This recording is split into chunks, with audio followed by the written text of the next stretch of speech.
আমাদের গাজীপুরেই বোটবাজার একটা ওয়াজ মাহফিলে, আমি সত্যি বলি আজকে আপনাদের, যেহেতু এটা টঙ্গী গাজীপুর এলাকায়, ওইভাবে আর আসা হয় নাই গাজীপুরে তেমন একটা বক্তব্যে বোটবাজার বলছিলাম, আল্লাহর বিরুদ্ধে গেলে, ইসলামের বিরুদ্ধে গেলে, কোরআনের বিরুদ্ধে গেলে, আমার বাবা হোক, ভাই হোক, এমপি হোক, চেয়ারম্যান হোক, মন্ত্রী হোক, প্রধানমন্ত্রী হোক, রাষ্ট্রপতি হোক, আমরা তাকে মানি।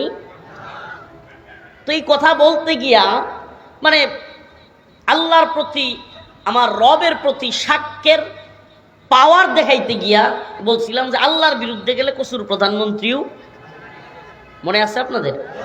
এটা বোটবাজারের বক্তব্য।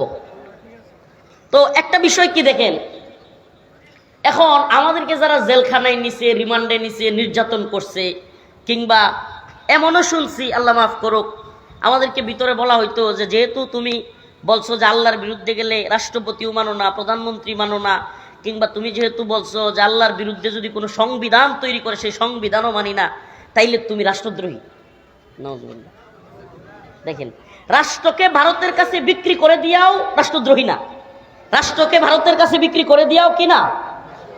রাষ্ট্রের পররাষ্ট্রমন্ত্রী ওপেন বক্তব্যে যে আমি ভারতবর্ষের সরকারকে বলেছি আমাদের প্রধানমন্ত্রী শেখ হাসিনাকে রাখবার জন্য, এরপরও সে কিনা রাষ্ট্রদ্রোহী না। আর আমি আল্লাহর বিরুদ্ধে গেলে প্রধানমন্ত্রী মানি না, এই কথা বলবার কারণে আমাকে বলা হচ্ছে, নাউজুবিল্লাহ, এক পর্যায়ে এমনও বলা হয়েছে যে এই হুজুর হলো রাষ্ট্রদ্রোহী, এর রাষ্ট্রদ্রোহী মামলা দেয়া হোক, ফাঁসির রায় দেয়া হোক।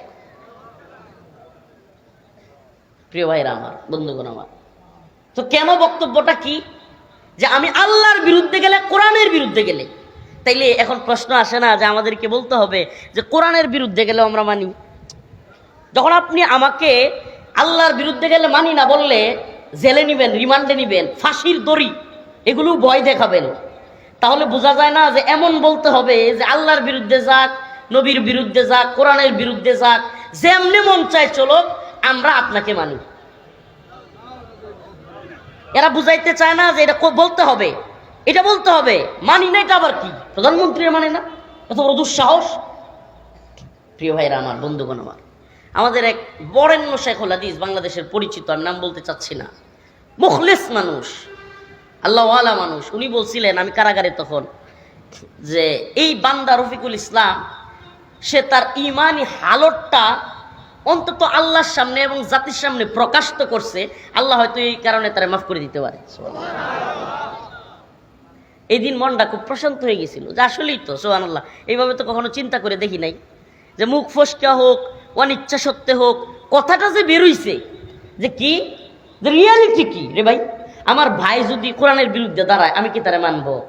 আমার বাবা যদি কোরআনের বিরুদ্ধে, আল্লাহর বিরুদ্ধে বক্তব্য দেয়, আল্লাহর বিরুদ্ধে চলতে বলে, আমি যাচ্ছি মসজিদের দিকে, সে যদি বলে মসজিদে যাওয়ার দরকার নেই, কেন নামাজ, যা অফিসে যা, এই লোক তাগুত।